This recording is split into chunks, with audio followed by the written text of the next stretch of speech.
रूस यूक्रेन जंग अब एक ऐसे दौर में पहुंच चुकी है जहां या तो यूक्रेन सरेंडर करेगा या फिर रूसी सेना के जरिए पूरी तरह से रौंद दिया जाएगा। और इस मौजूदा हालात में सबसे खतरनाक बात यह है कि अब ट्रंप ने यूक्रेन युद्ध से अमेरिका को पूरी तरह से दूर कर लिया है और इसके बाद पुतिन के बेहद खौफनाक हमले पूरे यूक्रेन पर शुरू हो चुके हैं। और अब रूस अपनी ऑरेशनिक मिसाइलों से यूक्रेन पर एक के बाद एक हमला करने जा रहा है, जिसके धमाकों का तापमान सूरज की सतह के तापमान के बराबर माना जाता है।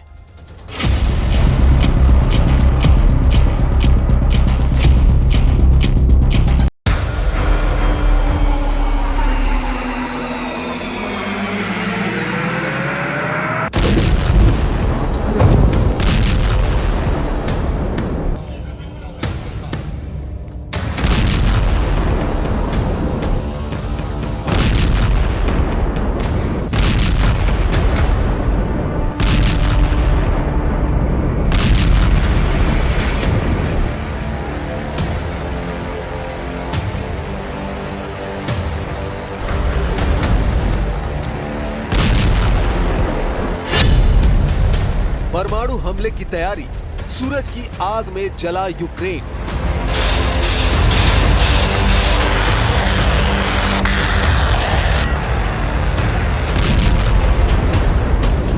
रूस यूक्रेन जंग का चौथा साल चल रहा है। 1200 दिन से ज्यादा की जंग में अब तक यूक्रेन एक भी रूसी इलाके पर अपना कब्जा बरकरार नहीं रख पाया है। जब से यूक्रेन ने 117 आत्मघाती ड्रोन से हमले रूस के 5 एयरबेस पर किए हैं, उसके बाद से यूक्रेन पर रूसी सेना कयामत बनकर टूट पड़ी है। यूक्रेन पर पिछले 48 घंटों में 600 से ज्यादा ड्रोन और 60 से ज्यादा घातक मिसाइलों से हमले हो चुके हैं, जिसमें रूस ने अपनी इस्कंदर मिसाइल से तूफानी हमले किए हैं। हम आपको दिखाने जा रहे हैं कि रूस पर यूक्रेन के ड्रोन हमलों के बाद जब से ट्रंप और पुतिन के बीच 75 मिनट फोन पर बातचीत हुई है, उसके बाद से यूक्रेन पर रूस के हमलों में 5 गुना तेजी आई है। उधर दूसरी तरफ अमेरिका में एलन मस्क और डोनाल्ड ट्रंप के बीच भीषण गृह युद्ध जैसे हालात बन गए, जिसका सबसे ज्यादा फायदा रूस उठा रहा है, जबकि यूक्रेन अब अपनी साक्षात हार सामने देख रहा है। इधर दूसरी तरफ अलग थलग पड़े यूक्रेन को अब सिर्फ जर्मनी, फ्रांस और ब्रिटेन से ही सैन्य सहायता की उम्मीद बची है। खबर है ब्रिटेन यूक्रेन को अप्रैल 2026 तक 1 लाख आत्मघाती ड्रोन देने जा रहा है। लेकिन सवाल उठता है कि क्या तब तक यूक्रेनी सेना रूस के सामने टिक पाएगी, क्योंकि रूस ने परमाणु हमले जैसे हमला करने वाली और सैनिक मिसाइलों को जंग में उतार दिया है, जिसके धमाके से सूरज की सतह के बराबर गर्मी निकलती है, जो साक्षात यूक्रेन के लिए परमाणु प्रलय है।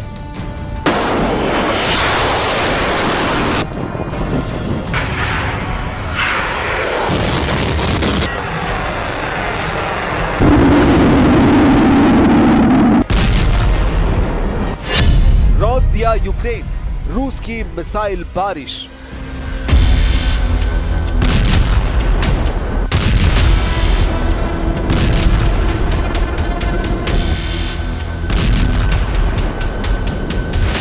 रूस के साइबेरिया इलाके में मौजूद 5 सैन्य एयरबेस पर जिस तरह से यूक्रेन ने रूस के 41 लड़ाकू विमानों को धमाकों से उड़ाया, उसके बाद से यूक्रेन के बेहद बुरे दिन शुरू हो चुके हैं।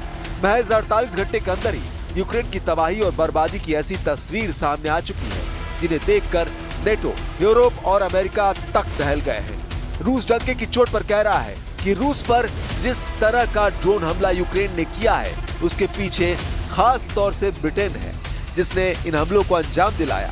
अब आप ये जान लीजिए कि यूक्रेन पर रूस ने पिछले 48 घंटों में किन किन इलाकों पर तूफानी मिसाइल हमले किए हैं। रूसी सेना ने यूक्रेन के खार्किव, खेरसोन, लुहांस्क, ज़पोरिज़िया को तबाह करना शुरू कर दिया है। रूस के भीषण हमलों से जुड़े जरा इन आंकड़ों को देखिए, कैसे पुतिन का रूस पूरे यूक्रेन के चिथड़े उड़ाने में जुट गया है। रूस और यूक्रेन के बीच जारी युद्ध अब बेहद खतरनाक मोड़ पर पहुंच गई है। 6 जून 2025 को रूस ने कीव समेत यूक्रेन के कई इलाकों पर मिसाइलों और ड्रोन से भारी हमला किया। ये हमले केवल सैन्य प्रतिक्रिया नहीं, बल्कि रूस के लिए अस्तित्व की लड़ाई बन चुका है। सिर्फ 3 घंटे में रूस ने यूक्रेन पर 407 ड्रोन और 45 मिसाइलें दाग दी, जिसमें यूक्रेन की राजधानी कीव में 3 लोगों की जान चली गई और दर्जनों घायल हो गए। वहीं यूक्रेन के खार्किव पर 7 जून को रूस ने अब तक का सबसे बड़ा हमला किया है। खार्किव के मेयर इहोर तेरेखोव ने रूस के तूफानी हमलों पर दावा किया है कि इस वक्त पूरा खार्किव अब तक के सबसे शक्तिशाली रूसी हमलों को झेल रहा है। खार्किव के मेयर इहोर तेरेखोव के मुताबिक रात भर रूस ने खार्किव पर रूसी मिसाइलों, ड्रोन और गाइडेड हवाई बमों से हमले किए हैं, जिसमें खार्किव की बहुमंजिला और निजी आवासीय इमारतें तबाह हुई हैं। अब तक मौतों का आंकड़ा सामने नहीं आया है। राष्ट्रपति जेलेंस्की भी अब रूस को रोकने के लिए पूरी दुनिया से मदद मांग रहे हैं। За одну цю ніч було більше 400 ударних дронів, більше 40 ракет, в тому числі балістичних ракет. Цим ударом росіяни пошкодили в Києві житлові будинки, звичайно, а вже ж звичайно міську інфраструктуру. В Луцьку, на Волині вони зруйнували, зокрема, звичайний готель, в якому були українські спортсмени. І, будь ласка, прошу, підтримуйте всі зусилля заради цілком справедливого тиску. रूस की ओरेशनिक हमले को तैयार, सूरज की आग में जलेगा यूक्रेन।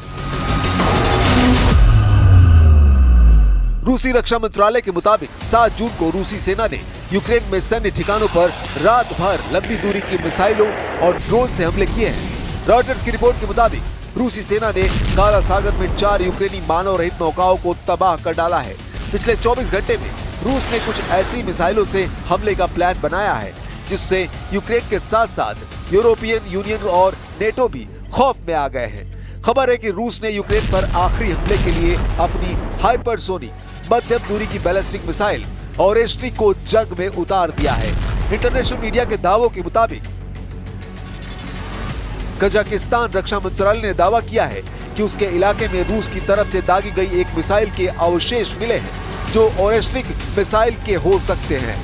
खबरों में दावा किया गया है कि रूस ने यूक्रेन के चुनिंदा इलाकों पर ओरेशनिक हाइपरसोनिक मध्यम दूरी की बैलिस्टिक मिसाइल से हमला शुरू करने की तैयारियां शुरू कर दी है, जिसके तहत रूस ने ओरेशनिक मिसाइल का परीक्षण शुरू कर दिया है। इस खबर से यूक्रेन की हालत खराब हो गई है, क्योंकि ओरेशनिक को रूस ने सबसे पहली बार यूक्रेन के निप्रो शहर पर नवंबर 2024 में दागा था, जिसने बिजली की रफ्तार से हमले किए थे। उस वक्त रूस ने बिना वॉरहेड के ओरेशनिक मिसाइल को यूक्रेन के निप्रो शहर पर दागा था। निप्रो शहर यूक्रेन का केंद्रीय शहर माना जाता है, जहां सैन्य छावनियों की संख्या काफी ज्यादा है। Все, что происходит в рамках специальной военной операции, все, что делается нашими военными ежедневно, это и есть ответ на действия киевского режима, который сейчас уже приобрел все характеристики террористического режима. А что касается конкретно ночных ударов, то если вы внимательно читали заявление Министерства обороны России, там написано, что в ответ на террористические акты киевского режима. ओरेशनिक मिसाइल में सूरज की आग, यूक्रेन का भस्म होना तय। अब आप ये भी जान लीजिए ओरेशनिक मिसाइल कितनी घातक है। रूसी राष्ट्रपति व्लादिमीर पुतिन ने इस मिसाइल को एक नई हाइपरसोनिक मध्यम दूरी की बैलिस्टिक मिसाइल यानी IRBM बताया था, जो ध्वनि की गति से 10 गुना अधिक या मैक 10 की गति से लंबी दूरी तय करने में सक्षम है। जबकि यूक्रेनी अधिकारियों का दावा है कि रूस की ओरेशनिक मिसाइल की गति मैक 11 तक है। अमेरिका स्थित पेंटागन का दावा है कि यह मिसाइल रूस की RS-26 रूबेज ICBM के मॉडल पर आधारित थी, जो परमाणु हमला करने में सक्षम है। ओरेशनिक के बारे में दावा किया जाता है कि यह हाइपरसोनिक मध्यम दूरी की बैलिस्टिक मिसाइल रूस के दुश्मनों के लिए साक्षात काल है, जिसे किसी भी प्रकार के एयर डिफेंस सिस्टम से नहीं रोका जा सकता है। इसकी गति ही इसकी सबसे बड़ी विशेषता है। रूस के कपुस्टिन यार के पॉलीगन से दागे जाने पर ओरेशनिक मिसाइलें 20 मिनट से भी कम समय में ब्रसेल्स स्थित नेटो मुख्यालय तक पहुंच सकती है। यूक्रेन का तो यहां तक दावा है कि रूस के आस्ट्राखान क्षेत्र में 1000 किलोमीटर से अधिक दूर प्रक्षेपण स्थल से पहुंचने में इसे 15 मिनट लगे। ओरेस्ट्रिक में मिसाइल 6 वॉरहेड्स हैं, जिनमें से प्रत्येक में 6 उप युद्धक हथियार मौजूद है। ये 3 किलोमीटर प्रति सेकंड की दूरी तय करने वाली और विस्फोट के समय लगभग सूर्य की सतह के बराबर तापमान उत्पन्न करने वाली मिसाइल है। ओरेस्ट्रिक को परमाणु हथियार से भी लैस किया जा सकता है। ओरेस्ट्रिक की रफ्तार 12,300 किलोमीटर तक है। ओरेस्ट्रिक का रूसी भाषा में अर्थ है हेजल ट्री।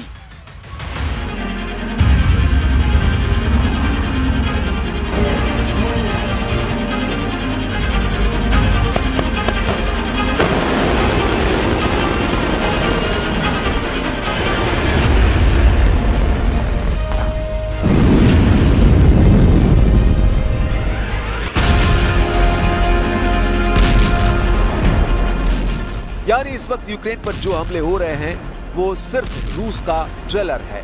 अभी बेहद खतरनाक हमले होने तय हैं। यही वजह है कि यूक्रेनी राष्ट्रपति वोलोदिमीर जेलेंस्की ने रूस के हमले की निंदा करते हुए कहा, ये साफ है कि रूस युद्ध को खत्म नहीं करना चाहता।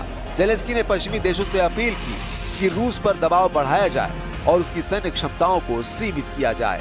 जेलेंस्की ने रूस की शांति वार्ता की शर्तों को पुराने अल्टीमेटम बताते हुए खारिज कर दिया, जिसमें यूक्रेन के 4 क्षेत्रों से सेना हटाने, पश्चिमी मदद बंद करने और नेटो में शामिल न होने की मांग शामिल है।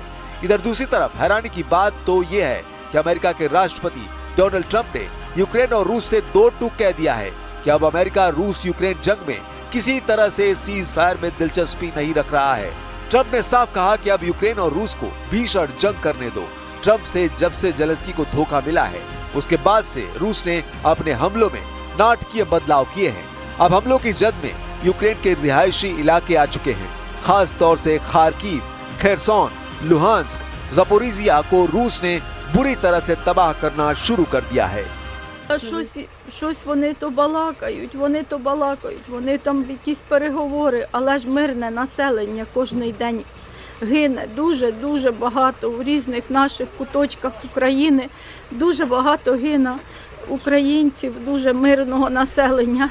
Наші діти, наші внуки маленькі, які ще не встигли нічого побачити в цьому світі. Я не знаю, як це все горе пережити. Рідні їхні рідні, які залишилися, чоловіку Саші, який залишився, який в одну мить потеряв сім'ю. Це велике горе. Ми не думали, що так. वहीं ब्रिटेन में मौजूद रूस के राजदूत आंद्रेई केलिन ने यूक्रेन के ऑपरेशन स्पाइडर वेव के लिए ब्रिटेन को आंशिक रूप से जिम्मेदार ठहराया और चेतावनी दी कि ये तीसरे विश्व युद्ध को भड़काने की कोशिश हो सकती है। केलिन ने दावा किया कि इस तरह के हमलों के लिए उच्च तकनीक और जियो स्पेस्ड डेटा की जरूरत होती है, जो ब्रिटेन और अमेरिका के पास है। उन्होंने साफ तौर पर कहा कि इस हमले में ब्रिटेन की भूमिका हो सकती है, जबकि ट्रंप ने अमेरिका की किसी भी भूमिका से इनकार किया। अब ऐसे हालात में अगर यूक्रेन पर रूस ओरेस्ट्रिक मिसाइलों से हमला करेगा तो यूक्रेन कैसे सूरज की सतह के बराबर तापमान वाले धमाके को झेल पाएगा। यानी अगले 24 से 48 घंटे पूरे यूक्रेन पर बेहद भारी साबित होने जा रहे हैं।